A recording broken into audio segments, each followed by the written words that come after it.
Leaders, என் பேர் நிலோஃபர் நிஷா. என் சொந்த ஊர் ராமேஸ்வரம். இங்கே கோயம்புத்தூரில் நான் ப்ரைவேட் ஹாஸ்பிட்டலில் நர்ஸாக ஒர்க் பண்ணிகிட்ருக்கேன். அங்கே கிட்டத்தட்ட நான் ஒரு 5-6 வருஷமாக ஒர்க் பண்ணிகிட்ருக்கேன். எனக்கு அங்கே கிடைக்காத எந்த ஒரு ரெக்கக்னைஸும் எனக்கு இந்த இடத்துல கிடைக்குதுங்கிறத நான் ரொம்ப பெருமையாகவே சொல்லிக்கிறேன். ஏன்னா எனக்கு இதுதான் ஃபஸ்ட்டு மேடை அப்படின்னு நானே சொல்லிக்கிறேன். ஏன் அப்படின்னா, இத்தனை பேர் முன்னாடி நின்று பேசுகிற வாய்ப்பு எனக்கு சின்ன பிள்ளையிலேருந்து எனக்கு கிடைக்கல. ஏன்னா நான் ஒரு முஸ்லீம் அப்படிங்கிறதுல நான் பெருமைப்படுறேன். ஆனாலும் எந்த ஒரு பொண்ணு வீட்டு வாசலை தாண்டி வெளியே வந்து இந்த அளவுக்கு உயர்ந்து ஒரு மேடை லெவலில் நின்று பேசுகிற வாய்ப்புங்கிறது எனக்கு இந்த ஆக்சிஸ் வாய்ப்பை வேற யாருமே கொடுக்கல. ஆக்சிஸ் மட்டும்தான் எனக்கு கொடுத்துச்சு. ஆனால் அந்த ஆக்சிஸையே நான் தான் தேடி வந்தேன். வேற யாரும் எனக்கு வந்து அப்ளைண்ட்டாக யாரும் கொடுக்கல. நானாக தான் ஆக்சிஸ் ஆடு பார்த்து நானாக டியூட்டி முடிஞ்சு போய் ஈவினிங் போய் ரெஃபரன்ஸ் கேட்டு நான் உட்காந்து பேசி, அப்போ ஒரு ஐடிங்கிறதே எனக்கு பெரிய ஒரு கஷ்டமா இருந்துச்சு. என்னோட செயினை அடகு வச்சுதான் இதுல நான் 7 ஐடி போட்டேன். இன்னைக்கு அதே செயினை திருப்பி எங்க அம்மாவுக்கு ஒரு தாலி செயின் எடுத்து கொடுக்குற அளவுக்கு எனக்கு இந்த ஆக்சிஸ் வந்து ஒரு பெரிய வாய்ப்பை கொடுத்துருக்கு. ஆக்சிஸ் வந்து மிகப்பெரிய சொத்து. தயவு செய்து அதை நீங்க கொடுக்குற ஒவ்வொரு ஐடியா இருந்தாலும் அந்த ஒரு ஐடி அவனுக்கு பெரிய சொத்தை நீங்க கொடுக்க போறீங்கிறத நீங்க உங்க மனசுல வச்சுட்டு கொடுங்க. ஏன்னா என்னோட ஃப்ரெண்ட்ஸே எனக்கு ரிஜெக்ட் பண்ணாங்க. நான் இந்த அளவுக்கு நான் உயர்ந்திருக்கேன் அப்படின்னா அந்த ரிஜெக்ஷன் ஃபுல்லாக தான் நான் காரணம். இன்னைக்கு நான் என்னோட லாஸ்ட் வீக் இன்கம் பார்த்தீங்கன்னா 58,800 ரூபா. இதை நான் பெருமையாக சொல்றது ஏன் அப்படின்னா, ₹1 உன்னால் சம்பாதிக்க முடியுமான்னு என் க்ளோஸ் ஃப்ரெண்டே என்னை பார்த்து சொன்னான். அவள்கிட்ட நான் இன்னைக்கு வாண்டடாக அனுப்பி விட்டேன். பாரு என்னோட வேலட் அமௌண்ட்டை பாரு, 58,000 நான் எடுத்திருக்கேன் நான் அப்படிங்கிறத காமிக்கும். இன்னைக்கு நான் வந்து ஐடி போடுறேன் அப்படின்னு அவளையே நான் சொல்ல வச்சேன். அந்த அளவுக்கு நான் உயர்ந்திருக்கேன் அப்படின்னா கண்டிப்பாக நான் ஒரே ஒரு பிக் தேங்க்ஸ் மட்டும் நான் ஒன்று சொல்லிக்கிறேன் ஜோதி சாருக்கு. ஜோதி சார் இல்லைன்னா சத்தியமாக இந்த இடத்த நான் வந்திருக்கவே முடியாது.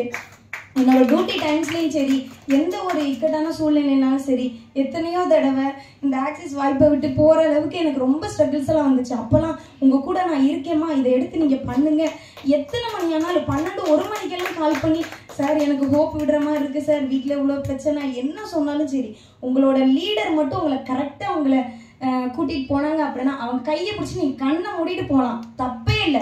அவர் எந்த இடத்துக்கு வேணாலும் உங்களை கூட்டிகிட்டு போவார். இன்னைக்கு என்னோட அப்ளைன் குணா சார் தான். அவருக்கு முன்னாடி நான் வந்திருக்கேன் அப்படின்னா எனக்கு ஒரு டீம் செட் ஆகிருக்கு. அந்த டீமை செட் ஆக்கி வச்சது என் குணா சாரும் தான், ஜோதி சாரும் தான். 2 பேரையும் நான் எந்த இடத்துல வேணாலும் நான் தேங்க்ஸ் சொல்லிக்குவேன். நான் சிஏடியே ஆனாலும் பிபியே ஆனாலும் நான் ஜோதி சாருக்கு மட்டும்தான் ரொம்ப கடமைப்பட்டிருக்கேன். அதே மாதிரி நான் ஒரே ஒரு மீட்டிங்கில் மட்டும் நான் ஜோதி சார்கிட்ட சொன்னேன், சார் செல்வா சார்ட்டெல்லாம் பேசுகிற வாய்ப்பு எனக்கு கிடைக்குமா அப்படின்னு சொல்லிட்டு ஒரே ஒரு வார்த்தை மட்டும்தான் கேட்டேன். ஏன் மேம் ஆக முடியாது?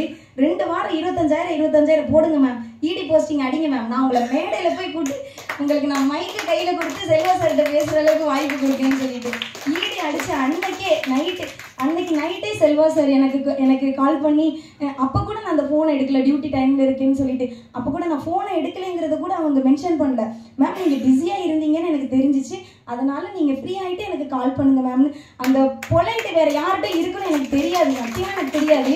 ஒரு வைஸ் பிரசிடென்ட் நமக்கு கால் பண்ணுறாரு, அந்த ஒரு பெருமை எனக்கு சத்தியமாக எல்லா இடத்துலையும் நான் போய் சொன்னேன். என்னோட ஒவ்வொரு டீம் மெம்பர்ஸ் ஒரு லீடர்கிட்டையும் நான் கால் பண்ணி சொன்னேன், இந்த மாதிரி வைஸ் பிரசிடென்ட் என்கிட்ட பேசினாங்க. எங்கள் அம்மாட்ட சொல்லாமல் செஞ்ச மொதல் விஷயம்னா என் லைஃப்பில் இந்த ஆக்சிஸ் தான். ஆனாலும் இந்த ஆக்சிஸை எங்கள் அம்மாக்காக தான் நான் உள்ளே வந்தேனே. இன்னைக்கு நான் பெருமையாக சொல்கிறது எங்கள் அம்மாவுக்கு ஒன்று தான். April 2 கோயம்புத்தூரில் ஜோதி சார் மீட்டிங் வச்சுருக்காங்க. அந்த மீட்டிங்க்கு வரணும்னு எங்கள் அம்மா அவ்வளோ துடிக்கிறாங்க. ஏன் அப்படின்னா, நான் பட்ட ஒவ்வொரு கஷ்டத்துக்கும் ஆக்சிஸ் எனக்கு பெரிய இதாக கொடுத்துருக்கு. என்றைக்குமே நான் ஆக்சிஸை விடவே மாட்டேன். 2 வருஷம் 3 வருஷம் இல்லை, எத்தனை வருஷம் ஆனாலும் ஜோதி சார் கையை பிடிச்சிட்டு நான் கூடவே போவேன். கண்டிப்பாக இதை நான் எல்லா இடத்துலையுமே சொல்லுவேன். ஆக்சிஸ் வந்துட்டு புரிஞ்சவன் பிஸ்தான்னு சொல்கிறாங்கல்ல, கண்டிப்பாக அதுதான் உண்மை. எல்லாரும் சொல்கிறாங்க ஆள் பிடிக்கிற ஜாப்பு, அது பிடிக்கிற ஜாப்பு, ஏமாத்துற ஜாப்பு. அப்பெல்லாம் கிடையவே கிடையாது. 7 ஐடி போட்டு உள்ள நுழைஞ்சியா 2 வாரம் பெர்ஃபார்மன்ஸ் கொடு, நீ போட்ட ஐடிக்கு மேலேயே பேமெண்ட் எடுத்துகிட்டு போயிடலாம். அந்த ஒரு இதை மட்டும் நீங்கள் போடுங்க. அந்த நீங்கள் கொடுக்குற அந்த ரெஃபரன்ஸ் கொடுக்கும் போதே நீங்கள் சொல்லுங்கள், இந்த மாதிரி பெர்ஃபார்மன்ஸ் போடுறியா, நீ போட்ட அமௌண்ட்டை 2 வாரத்தில் எடுத்துடலாம். அதை மட்டும் ஹைலைட் பண்ணுங்க, கண்டிப்பாக ஐடி போடுவான். அதே மாதிரி என்னை நம்பி ஜாயின் பண்ண ஃபஸ்ட்டு ஐடி போட்ட 2-3 பேருமே இப்போ இன்ஆக்டிவ்ல தான் இருக்காங்க. ஆனால் அவங்களே நான் ஆக்டிவ் பண்ண வச்சது என்னோட இன்கம் தான். நான் ஜாயின் பண்ணி ரொம்ப நாள்லாம் ஆகலை, ஜஸ்ட் 4 மந்த்து தான் ஆகுது.